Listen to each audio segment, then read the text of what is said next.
بسم الله الرحمن الرحيم الحمد لله والصلاة والسلام على رسول الله وعلى آله وصحبه وموالاه. روى البخاري ومسلم. Al-Bukhari and Muslim collected in their Sahih on the authority of Abu Hurairah radiallahu ta'ala anhu. He says, the Prophet sallallahu alayhi wa sallam says, من كان يؤمن بالله واليوم الآخر فليكرم ضيفه. Whoever believes in Allah and in the day of judgment, let him be generous in taking care of his guest. ومن كان يؤمن بالله واليوم الآخر فليصل رحمه. And whoever believes in Allah and in the day of judgment, let him keep his family ties connected. ومن كان يؤمن بالله واليوم الآخر فليقل خيرا أو ليصمت. And whoever believes in Allah and in the day of judgment, let him say that which is good or be quiet. In this hadith, the Prophet ﷺ gives foundational directives that would bring social balance and at the same time cuts off literally oxygen to any social disarray and disorder, starting from the small unit, which is the family.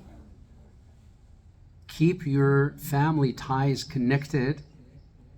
Not only do you bring balance to your family, but also you are cutting off chances for destruction and disarray within the family fabrics. That's one. On a larger scale, he says, sallallahu alayhi wa sallam, whoever believes in Allah and in the day of judgment, let him take care of his guest. Guest could be family, it could be not family related. At large, anybody who comes to your family, to your space, to your sphere as a guest is a guest. And he requires treatment. The Prophet ﷺ, what is common, as he says ﷺ, also when it comes to the danger of and the benefit of our statements. When Mu'adh ibn Jabal said to the Prophet ﷺ, Ya Rasulullah, are we going to be held accountable for the things that we say? He says, may your mother lose you, Mu'adh. Thakilatka ummuka ya Mu'adh. In other words, don't you have any ability to think? Oh, Mu'adh is an expression. He says, وَهَلْ يَكُبُّ النَّاسَ عَلَى وُجُوهِهِمْ. He says, don't you know that the majority of the people are going to be tossed face first into hellfire as a result of what their tongue brought forth? It's due to their statements, due to their talk, to their words. And this way the Prophet ﷺ mentions the value, the weight, the danger of a statement, of a word. فَلْيَقُلْ خَيْرًا أَوْ لِيَصْمُتْ. Let him say that which is good or keep silent. Why? السكوت هذا, they say usually silence is jamal. There is beauty in it. When you speak with substance. You have something to say. Because not everything that comes to mind should come out of your mouth. وَلَيْسَ كُلُّ مَا يُعْلَمُ يُقَالَ, as they say. Not everything that you know you should share. You should just babble away with everything that comes to mind. Rather, only the things of substance. This way, even the Prophet ﷺ, the Sahaba used to really look for opportunities for him to just talk to them. He could be with them, but not necessarily talking all the time.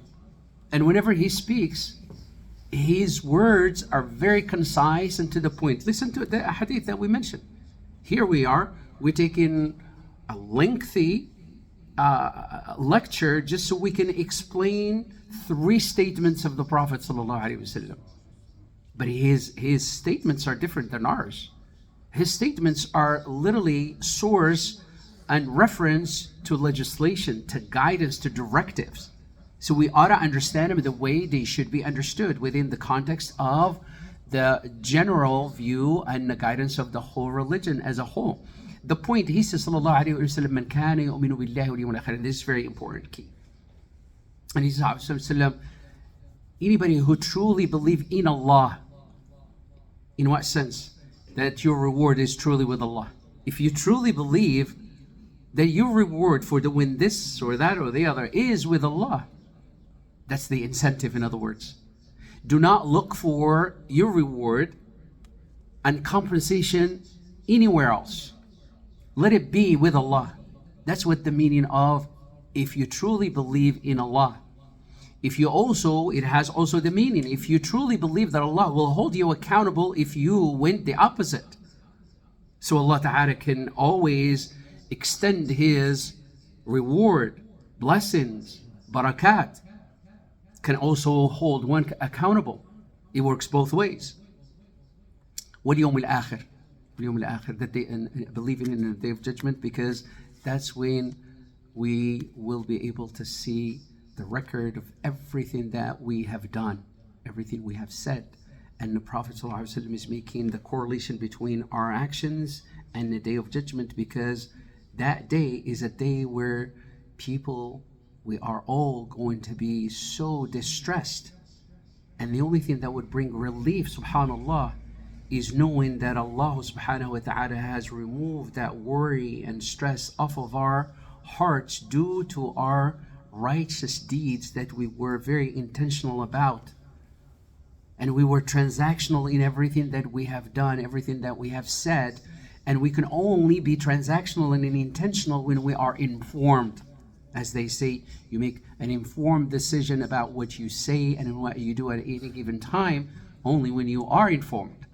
If you're not informed, then usually we default to our nature. And what is our nature? إِنَّهُ كَانَ ظَلُومًا جَهُولًا. And we are immersed in ignorance, immersed in transgression. This is our default.